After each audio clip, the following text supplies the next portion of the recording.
Gente, hoje a gente está iniciando esse nosso seminário, A Vida é Bela. Na quinta-feira a gente tem o lançamento do livro, é o último livro que eu escrevi. E da onde surgiu a ideia, o tema, né, A Vida é Bela?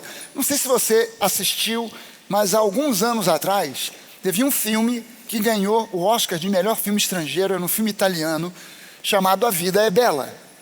E o diretor era Roberto Benigni, e a ideia do filme era o seguinte: uma família composta de um homem, uma mulher e um menino. Eles são judeus e foram presos, levados para Auschwitz. E esse pai era um camarada apaixonado pela vida, um camarada entusiasmado com a vida. E ele não queria que o filho sofresse o trauma de estar num campo de concentração. Então ele quer mostrar para o filho que a vida é bela apesar do caos, apesar daquele drama todo. E ele fala para o filho que aquilo na verdade é uma grande brincadeira. E que no final, se eles conseguissem conquistar os pontos ao longo do tempo que eles estivessem ali, no final eles ganhariam de presente, de prêmio, um tanque de guerra. E esse filme, o título, A Vida é Bela, me inspirou porque Deus quer que a nossa vida seja uma vida bela. E Ele, como um pai, Ele cuida de nós para que mesmo no meio do caos, mesmo no meio das dificuldades, das barreiras e problemas que a gente possa enfrentar, nós tenhamos uma perspectiva nova, uma perspectiva positiva, uma perspectiva bíblica da vida, para que a gente olhe não como o mundo olha, não como o mundo vê, mas que nós vejamos a vida da perspectiva do trono de Deus. E quando nós aprendermos a enxergar a vida da perspectiva de Deus, a gente vai entender que a vida é bela. Apesar das lutas, apesar das dificuldades. A ideia não é que você tape o sol com a peneira. Vamos fingir que os problemas não existem. Vamos fingir que as coisas não estão acontecendo. Vamos ignorar e viver uma vida de alienados. Não, nós não estamos nos alienando da realidade. A gente não está tentando tapar o sol com a peneira. A gente está querendo que cada um de nós aqui consiga enxergar a vida de uma nova perspectiva. A perspectiva que mostra para nós que apesar dos problemas e das lutas, nós somos mais que vencedores. Por isso o apóstolo Paulo, ele diz o seguinte: eu aprendi a viver, a estar contente em toda e qualquer situação.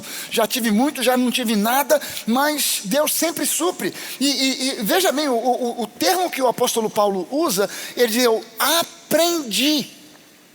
aprendi a estar contente, a estar feliz, a estar bem em toda e qualquer situação.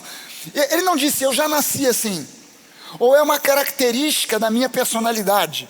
Não, eu aprendi a estar contente em toda e qualquer situação. Isso ele estava dizendo, é óbvio, você conclui que se ele teve que aprender a estar contente, é porque, naturalmente falando, ele frequentemente estava murmurando, reclamando e olhando de uma perspectiva negativa. Olha os problemas, olha as dificuldades, que porcaria, que lixo, que droga que é essa vida. Então ele teve que aprender, em Cristo ele aprendeu a estar contente em toda e qualquer situação. E por que Paulo aprendeu isso? Ele aprendeu através de muita luta, de sofrimento, mas ele foi vendo, cara, Deus, Ele sempre tem permitido que eu atravesse o vale. Ele não tem permitido que eu permaneça no fundo do vale. Eu atravesso o vale para chegar do outro lado. E ainda que tenha outro vale para passar, eu sei que serei conduzido de novo para o topo da montanha. Deus não me quer prostrado no vale. Deus não quer você prostrado no fundo de um poço. Deus quer você andando em vitória. Então você pode olhar por uma perspectiva diferente. Temos problemas? Temos. Passamos por lutas e dificuldades? Sim. Mas a vida é bela. Com Cristo, a vida é bela. Amém, gente? Vale a pena viver a vida que Cristo tem para nós. E o mundo está precisando de ouvir essa mensagem. A gente está vivendo numa fase, num tempo, em que há uma quantidade imensa de pessoas que não têm a mínima perspectiva. Quando olham para o futuro, se desanimam, se desencorajam. Muitas pessoas até mesmo olhando para a vida sem propósito. Cara, se você está vivo, se você existe, Deus tem um propósito para a sua vida. A sua vida não é fruto do acaso. O mundo, o universo não é fruto do acaso. Há um propósito para você. E quando você começa a entender isso, mesmo sabendo que o mundo jaz no maligno, que nós vivemos num mundo corrompido. Nós vivemos num mundo onde o sistema desse mundo, seja ele político, econômico, social, é um sistema corrompido. Mas nós somos luz do mundo, nós somos sal da terra. Então nós estamos nesse mundo não para olhar e nos entristecermos com o que a gente vê, não para nos sermos levados para a prostração, mas para que nós sejamos encorajadores, para que nós sejamos aqueles que mostram às pessoas que existe propósito para a vida delas, que elas são amadas por Deus, profundamente amadas por Deus, como nós temos sido, e que a vida delas vale a pena ser vivida. Amém, gente? A sua vida vale a pena ser vivida. Você pode dizer isso para a pessoa que está do seu lado: meu irmão, a sua vida vale a pena ser vivida. Não desanime, não desencoraje. Vale a pena você viver a vida que Deus tem para você. Deus tem uma vida abençoada para você. Deus tem um plano e um propósito para você. Você foi chamado e escolhido antes da fundação do mundo. Amém. Aleluia. Gente, eu quero que você acompanhe comigo aqui esse pensamento. Se você puder estar conosco aqui na segunda manhã, terça, quarta, nós vamos até quinta com esse seminário, e eu quero convidar você para não fazer o seu melhor para estar aqui. A gente vai estar aqui a partir das 19h30, e ainda que você chegue um pouco atrasado por causa de trânsito ou qualquer coisa, não deixe de estar presente, porque eu tenho certeza que essa série, ela pode transformar a vida de muitas pessoas. Eu tenho certeza que muita gente vai sair desse seminário com uma perspectiva nova a respeito da vida. Eu tenho certeza que o pessoal que acompanha a gente pela internet, você que está acompanhando a gente pela internet, antes de eu subir aqui, eu vi que a gente tinha mais de 600 pessoas, mais de 600 famílias acompanhando a gente pela internet.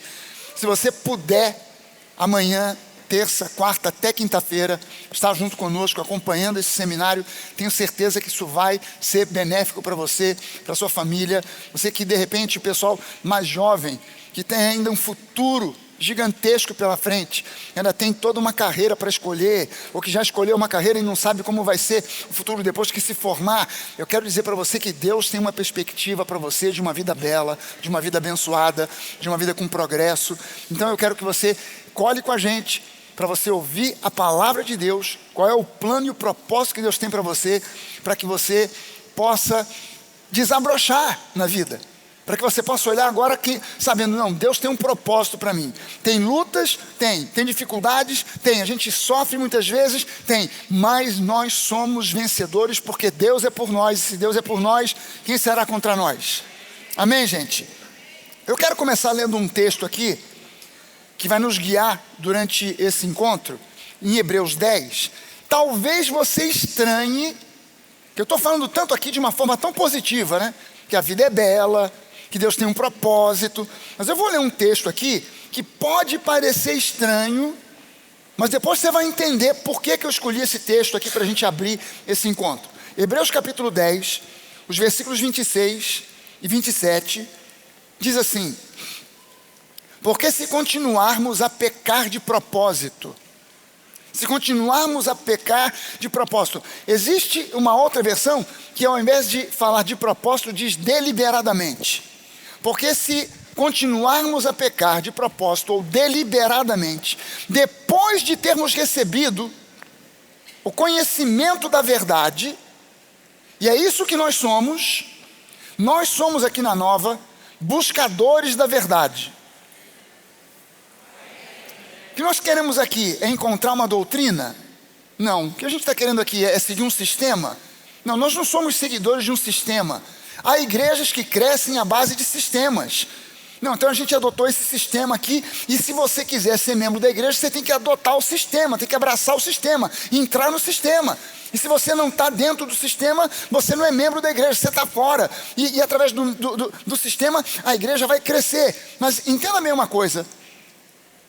Nós precisamos entender que o que interessa, o crescimento que nos interessa, é o crescimento que vem a partir da verdade. Quando a gente encontra a verdade, quando a gente se toca da verdade, quando a gente é despertado para a verdade. Porque quando nós somos conquistados pela verdade, despertados pela verdade, nós nos tornamos divulgadores da verdade. Isso se chama evangelismo. A gente evangelizar, falar da verdade para pessoas que a gente conhece, e essas pessoas só serão conquistadas não pela nossa religião, mas pela verdade. E quando você adota um sistema, você volta para a escravidão, porque o sistema produz escravidão. Você tem que cumprir as etapas do sistema. Você tem que seguir a regra do sistema. E nós não estamos presos a um sistema. Nós estamos aqui presos pela verdade. Amém, gente?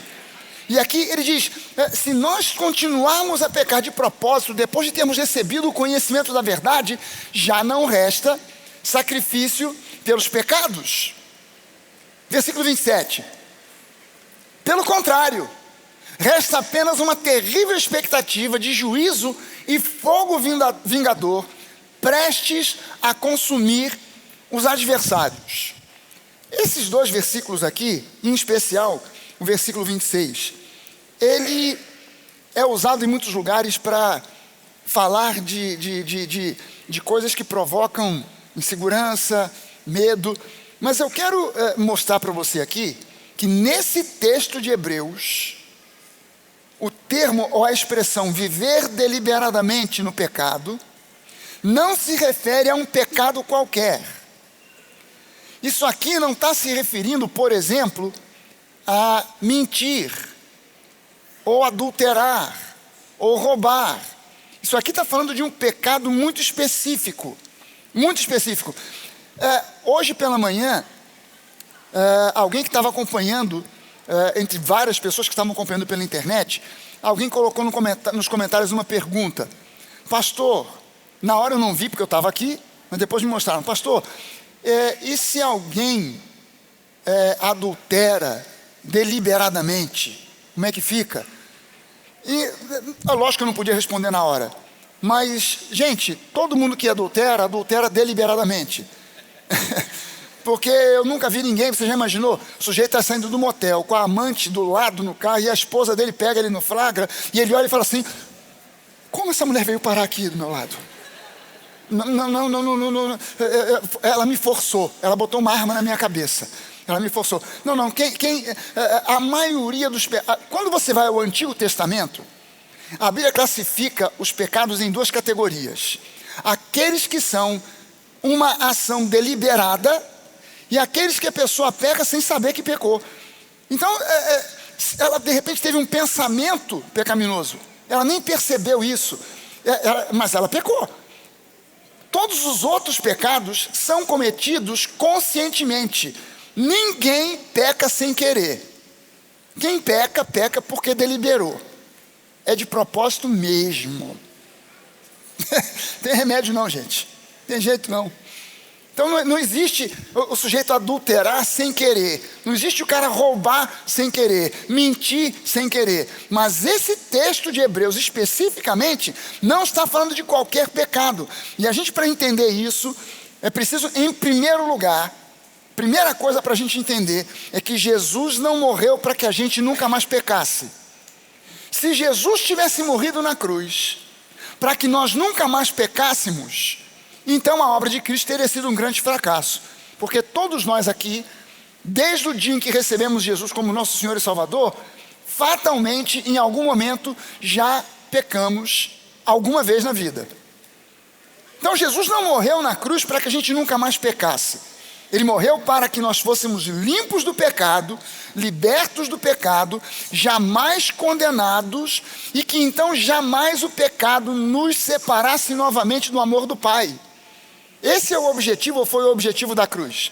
Veja só um texto como Romanos capítulo 8, Romanos 8, 33 até 39, o apóstolo Paulo escrevendo para os romanos, ele diz o seguinte: quem intentará acusação contra os eleitos de Deus? É o próprio Deus quem os justifica. Não é um vizinho, não é o pastor, não é um amigo, não é um teólogo. É o próprio Deus quem os justifica. Quem os condenará? É Cristo Jesus, quem morreu, ou melhor, quem ressuscitou, o qual está à direita de Deus e também intercede por nós. Quem nos separará do amor de Cristo? Será a tribulação, ou a angústia, ou a perseguição, ou a fome, ou a nudez, ou o perigo, ou a espada? Como está escrito, por amor de ti, nós somos entregues à morte continuamente. Fomos considerados como ovelhas para o matadouro. Em todas estas coisas, porém, somos mais que vencedores por meio daquele que nos amou. Porque eu estou bem certo que nem a morte, nem a vida, nem os anjos, nem os principados, nem as coisas do presente, nem do porvir, nem os poderes, nem a altura, nem a profundidade, nem qualquer outra criatura poderá nos separar do amor de Deus que está em Cristo Jesus, nosso Senhor. Você está entendendo que a Bíblia não é um livro de incoerências? Então, se aquele texto de Hebreus, ele estaria completamente contrário a isso que nós acabamos de ler aqui em Romanos no capítulo 8. A Bíblia não tem uma incoerência. Quando você olha João agora, o Evangelho de João capítulo 8, os versículos 10 e 11. Esses dois versículos aqui são o fechamento de uma história, a história daquela mulher que foi flagrada em adultério e trazida por um grupo de homens.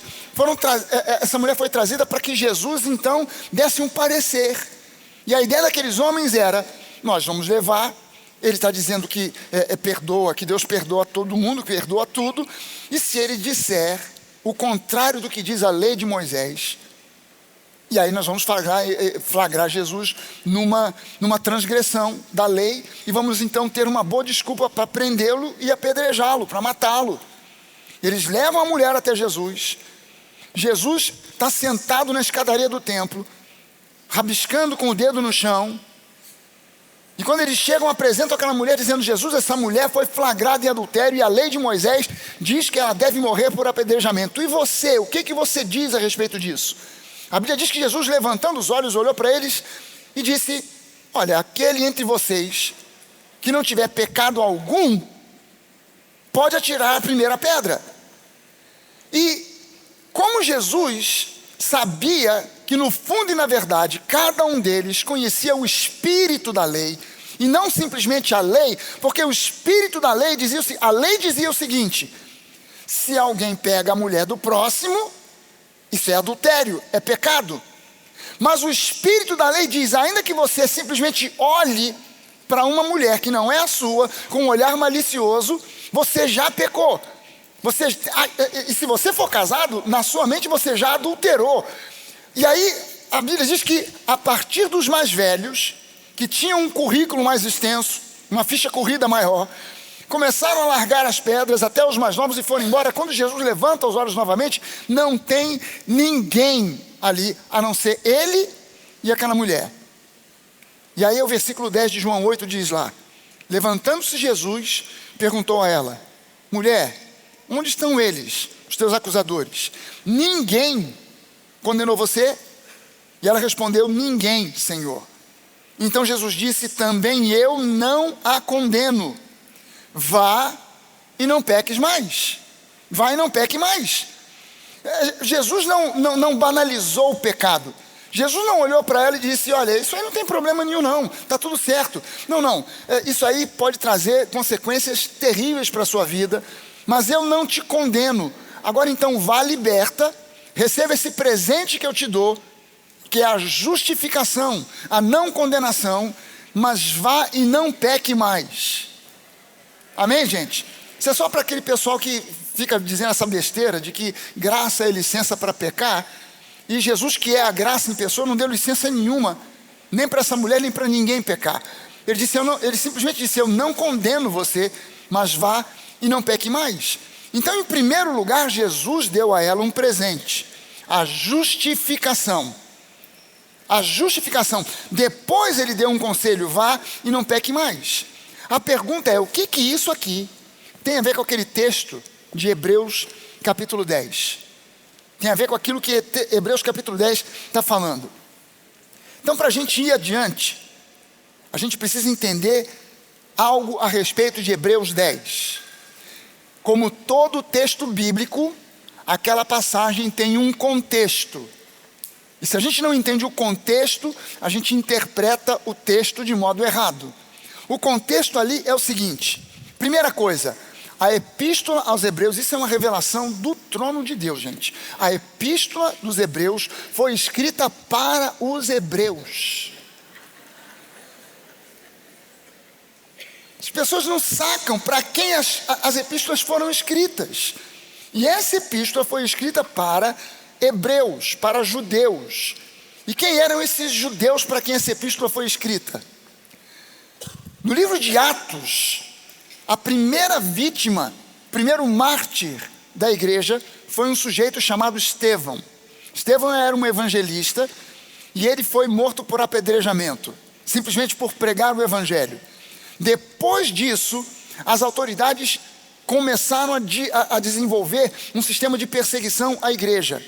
A igreja naquele momento era formada basicamente por judeus, praticamente não havia gentios. Para alguém que esteja assistindo, esteja você presente ou acompanhando pela internet, não entende o que é esse termo gentio, dentro da cultura judaica, qualquer pessoa que não seja judeu é gentio. Então o judeu é judeu, e aquele que não é judeu? Pode ser japonês, brasileiro, alemão, marciano, não importa o que. Se não é judeu, é gentio. E a igreja, naquele momento, ela era formada basicamente por judeus. E quando esse pessoal recebe das autoridades essa carga, essa opressão de perseguição, todos eles, a igreja se concentrava basicamente em Jerusalém. E quase todo mundo fugiu, foi embora.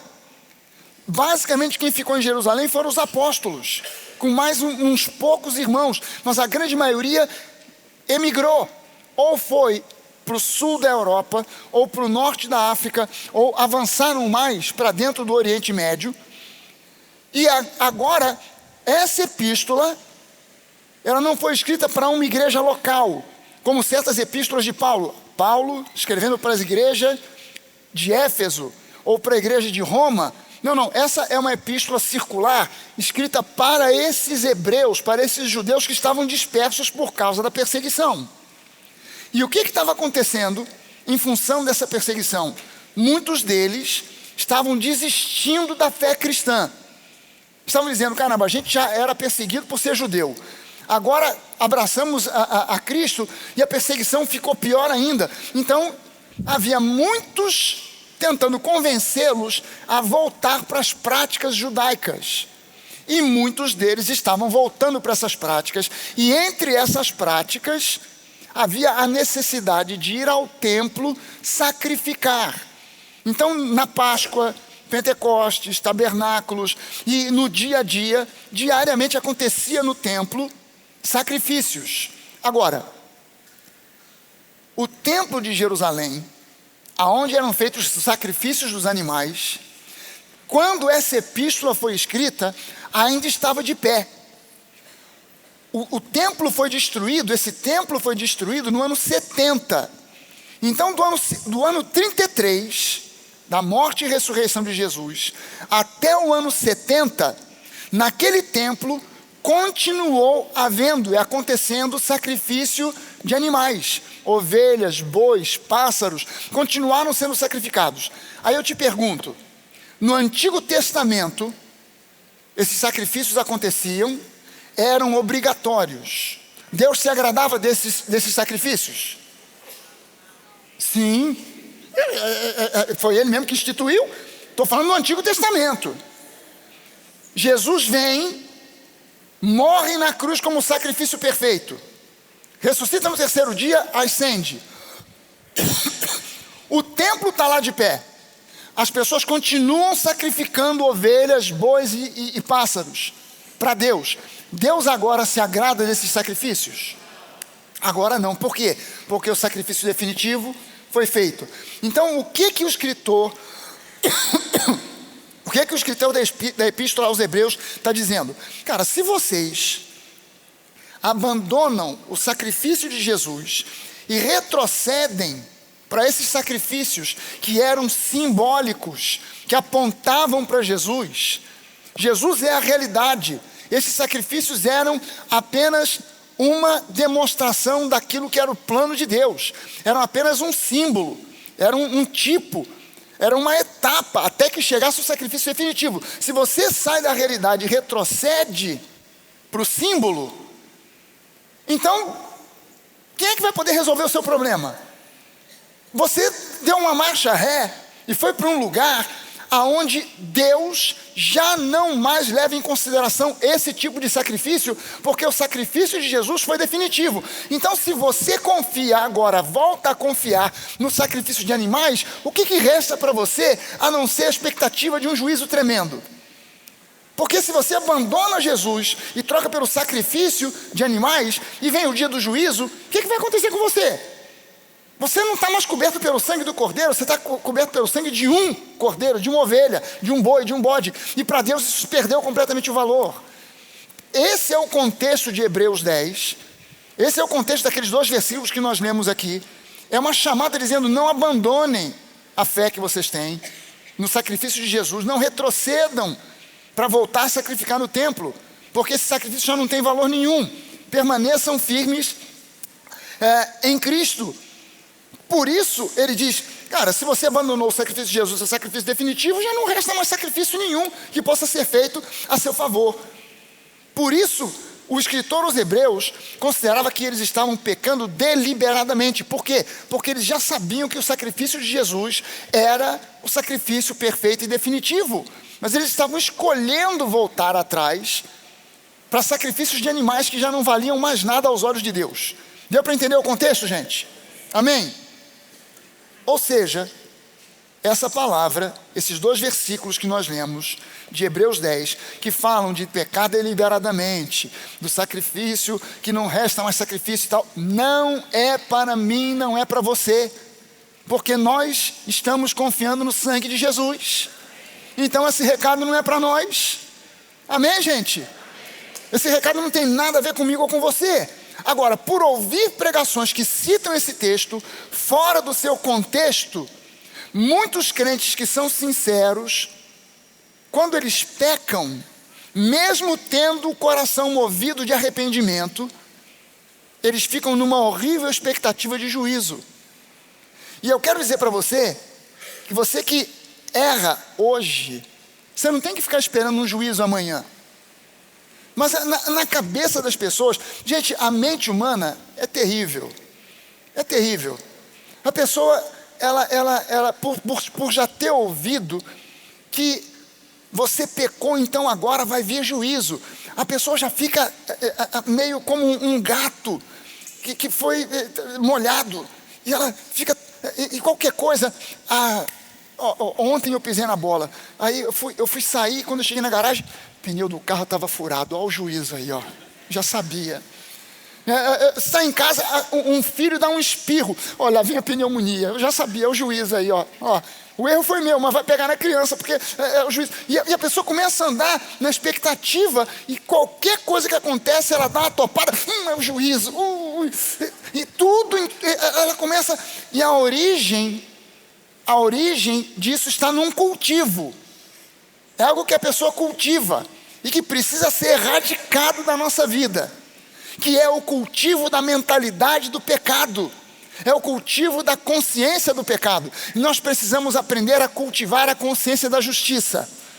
Quem cultiva a mentalidade do pecado, a consciência do pecado, jamais conseguirá enxergar de forma constante e contínua que a vida é bela. Ela terá episódios onde ela olhará para a vida e dirá: que vida maravilhosa. Mas em outros momentos ela vai olhar e vai dizer: que porcaria essa vida. Melhor é ter morrido logo. E na verdade, quando você olha para a perspectiva bíblica, Deus quer que nós tenhamos uma perspectiva diferente da vida. Não olhando para os episódios bons e dizendo: a vida é bela por causa desse episódio bom. Não, a vida é bela porque Deus está conosco. A vida é bela porque nós somos filhos amados. A vida é bela porque Deus tem para nós um plano e um propósito. A vida é bela porque Ele nos acompanha aonde quer que nós estejamos passando por dias bons ou por dias maus, Deus está conosco. Estejamos no fundo do vale ou no topo da montanha, Deus continua conosco. O Espírito Santo continua habitando em nós. E é essa perspectiva que faz a vida ser bela. É essa perspectiva que faz a vida ser bela. Deixa eu voltar lá em Hebreus 10, e eu vou ler para você outros 2 versículos. Os versículos 22 e 23. Olha só o que o escritor agora... Se por um acaso, no meio da pregação, eu disser O escritor de Hebreus, o apóstolo Paulo, ninguém sabe quem foi o autor da epístola de Hebreus, mas há duas correntes. Um grupo de teólogos que acreditam que foi uma outra pessoa qualquer e um outro grupo de teólogos que acredita que foi o apóstolo Paulo. Diferente de algumas outras epístolas, não tem a assinatura de Paulo no início, dizendo eu, o apóstolo Paulo, e o fulano, Silas ou Timóteo, ou quem quer que seja, escrevendo para a igreja, para os irmãos hebreus e tal. Mas a doutrina, a teologia da epístola de Hebreus é paulina, muito paulina. E ele agora diz aqui o seguinte, versículo 22, Hebreus 10, 22. Aproximemo-nos com um coração sincero. Vamos nos aproximar com um coração sincero, em plena certeza de fé, com confiança, tendo o coração purificado de má consciência. Que má consciência é essa? É a consciência do pecado. Vamos nos aproximar com o coração sincero, sem máscaras, sem tentar fazer tipo, sem tentar fazer um personagem para Deus, mas nos apresentando como nós somos. Eis-me aqui, Senhor, sou eu, Maurício Fragari, com os meus defeitos. Você precisa entender que nós, os pastores, nós somos iguaizinhos a qualquer um de vocês aqui. Nós não somos gente especial não, gente. Tem gente às vezes que de vez em quando alguém me fala, pastor, eu tenho um amigo que veio aqui à igreja, mas ele ficou com medo de falar com você. Eu falei, por quê? Porque eu mordo. Alguém já testemunhou para ele, o pastor me mordeu, transmitiu raiva, ou alguma coisa assim. Eu não mordo, mas eu sou exatamente igual a você. Nós somos de carne e osso. A gente também passa por lutas, a gente também passa por problema, passa por dificuldade. De vez em quando a gente tem aperto financeiro, de vez em quando a gente tem problema na família. A gente passa nas mesmas lutas. Deus não ouve mais a minha oração do que a sua. Nós somos gente de carne e osso e nesse mundo nós passamos por aflições, todos nós. E quando você vê aqui dizendo, aproximemos-nos com um coração sincero, vamos nos aproximar de Deus com honestidade, cara, estou eu aqui, Senhor, com os meus defeitos, com os pecados que eu tenho cometido, não estou fazendo um personagem. Não adianta fazer aquela oração, Senhor, eis-me aqui, na tua presença que se assenta num trono de veludo vermelho, com anjos por cima e por debaixo, que vão e que vêm, que sobe e que desce. Não, isso não impressiona a Deus. Isso não impressiona a Deus. É quando a gente se apresenta com a sinceridade de coração. Ele diz, em plena certeza de que nós somos bem recebidos por Deus, nunca rejeitados por Ele, tendo o coração purificado dessa má consciência, consciência do pecado, e o corpo lavado com água pura, ou seja, a água da palavra. O que é que a gente deve fazer? Guardemos firme a confissão da esperança. E essa palavra esperança no grego é elpis, e a tradução de elpis é uma expectativa alegre de coisas boas. Qual é a expectativa que você está para amanhã? Qual é a expectativa que você está para essa semana? Qual é a expectativa que você está para esse mês, para o mês que vem, para esse semestre, para esse ano? Qual é a expectativa que você tem daquilo que está diante de você? Ah, pastor, o futuro a Deus pertence. Se Ele quiser que venha o bem virá. Mas se Ele quiser que venha o mal, seja feita a vontade do Senhor. Isso não é elpis. Isso não é elpis. Isso é viver de acordo com a sorte. Crente não depende de sorte. Você e eu não temos nem sorte nem azar. Nós temos é bênção. Nós não somos sortudos, nós somos abençoados. Amém, gente? É importante a gente entender, porque isso é que muda a nossa perspectiva de vida. Eu me lembro quando eu era criança, tinha um desenho animado, que eu não me lembro o nome do desenho, mas tinha dois personagens, que eram um leão e uma hiena. O leão era o Lipe, o leão, Lipe the Lion. E o companheiro dele era uma hiena, era o Hard-Ha-Ha. Hard-Ha quer dizer, um ha-ha difícil. E o leão era positivo demais, até demais da conta. Vai dar tudo certo, nós vamos conseguir e tal. E a hiena, não vai.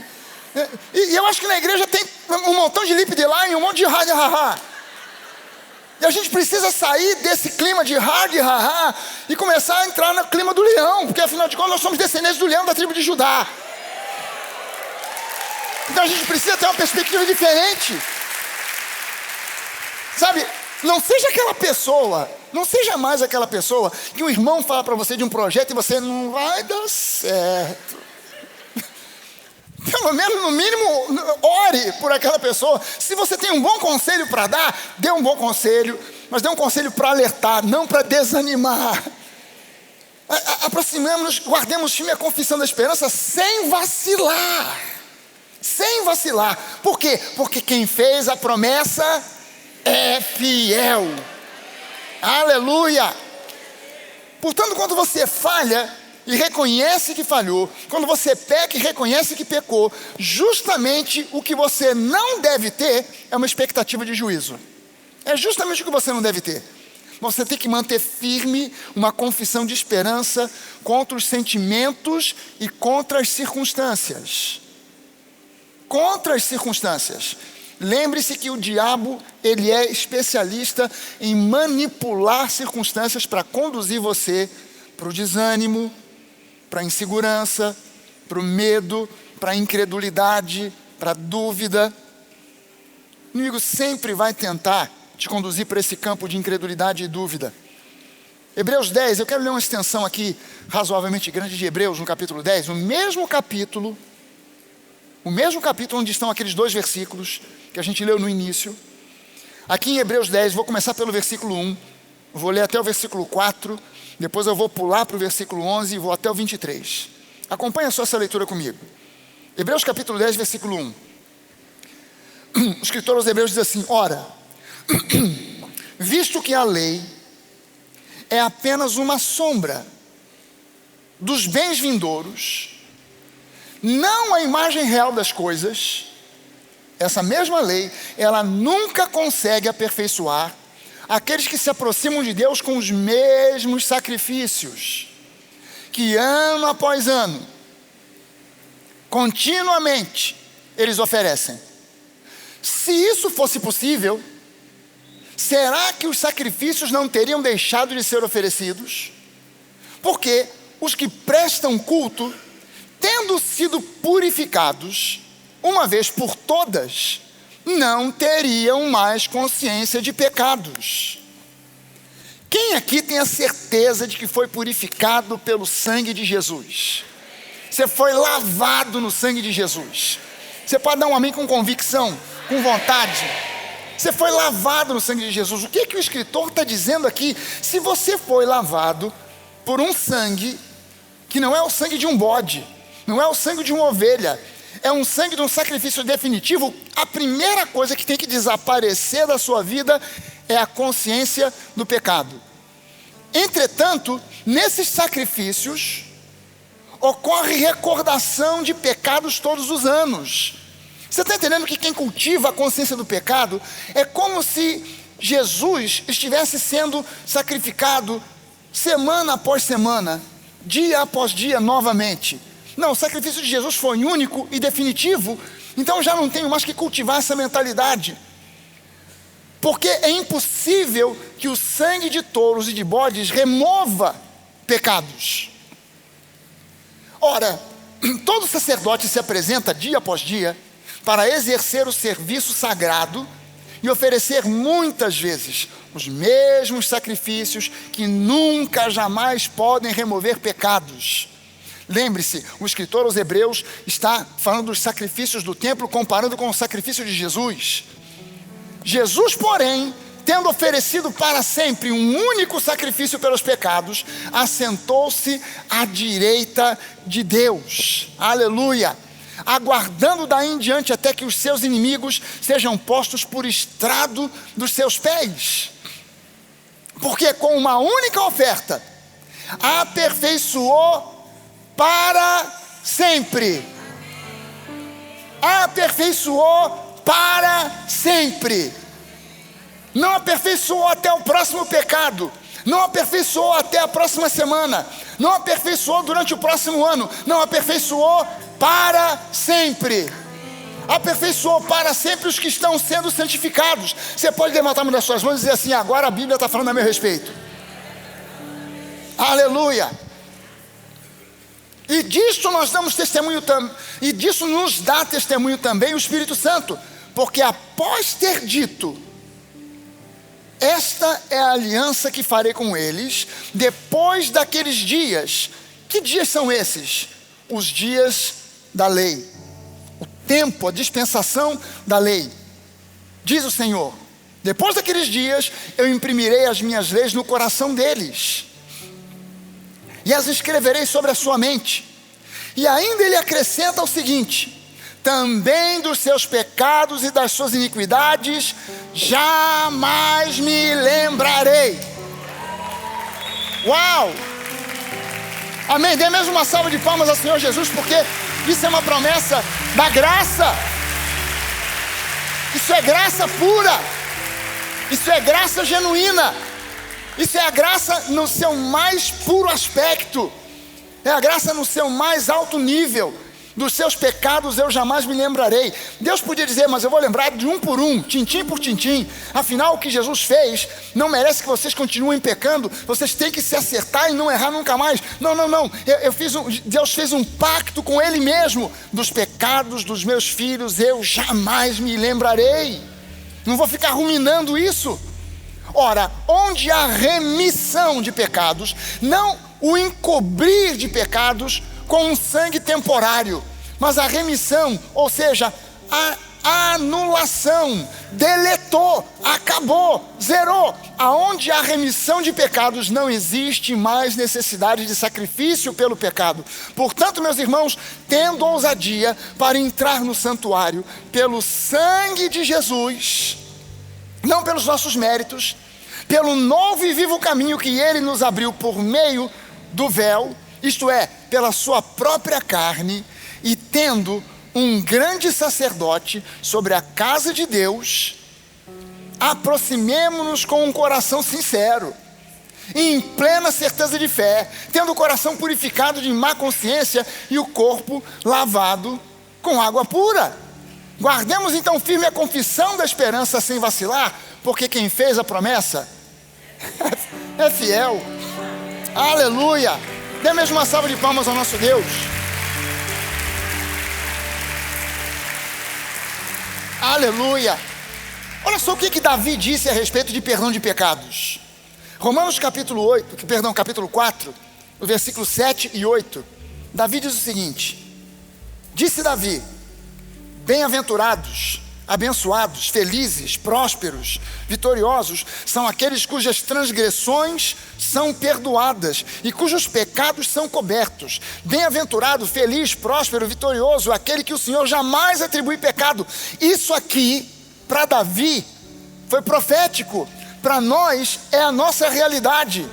Nós somos esses bem-aventurados. Nós somos esses abençoados que Davi citou aqui no Salmo 32. Nós somos esse povo abençoado, porque diferentemente de Davi, que precisava sacrificar ovelha após ovelha para cada pecado que cometia, nós temos alguém que fez um sacrifício no nosso lugar por nós, derramou sangue inocente, sangue puro, e fez de nós agora santos justificados nele, em Cristo.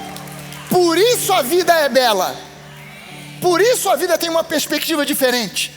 Por isso eu olho para a vida não como o pecador olha, eu olho para a vida com uma perspectiva de um santo, de alguém que foi justificado. Eu tenho um futuro abençoado diante de mim.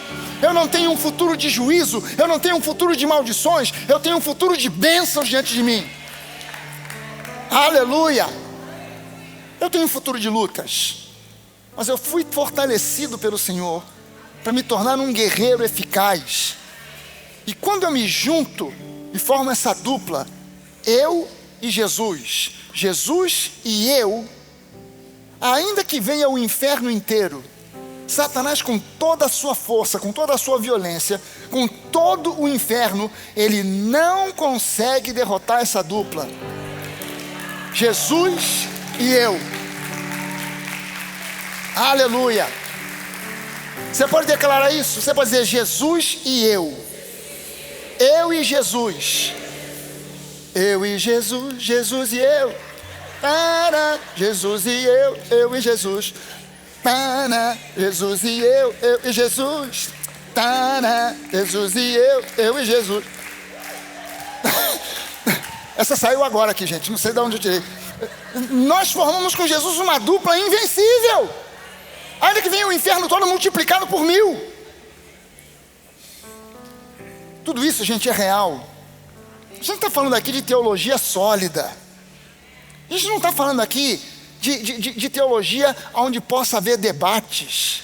Nós estamos falando de teologia sólida, bíblica. Algumas pessoas às vezes ficam perguntando: mas ô Fragalha, sua teologia é calvinista ou arminianista? Eu falo, cara, a maioria das pessoas nem sabe o que é isso. A maioria das pessoas, o sujeito se converte e ele cai de paraquedas numa igreja que ou é arminianista ou é calvinista. Depois de 20 anos ele descobre: caramba, eu sou calvinista.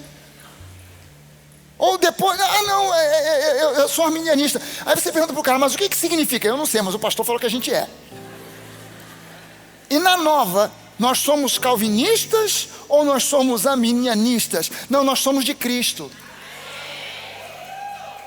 Existe um bocado de coisa que Calvino disse que eu concordo, mas existem certas coisas que ele falou que para mim são verdadeiras heresias. Existem coisas que Armínio falou que para mim tem razão. E o pior é que quando você começa a ver os versículos bíblicos que cada um desses usa para justificar a sua doutrina, os versículos que os calvinistas usam, eles jamais, os arminianistas jamais citam. Os versículos que os arminianistas usam para defender a sua teologia, eles jamais citam os versículos que os calvinistas usam. E todos esses versículos, tanto de um lado como de outro, estão na mesma Bíblia. E o que é pior, às vezes é o próprio Jesus que fala de um jeito, depois de outro.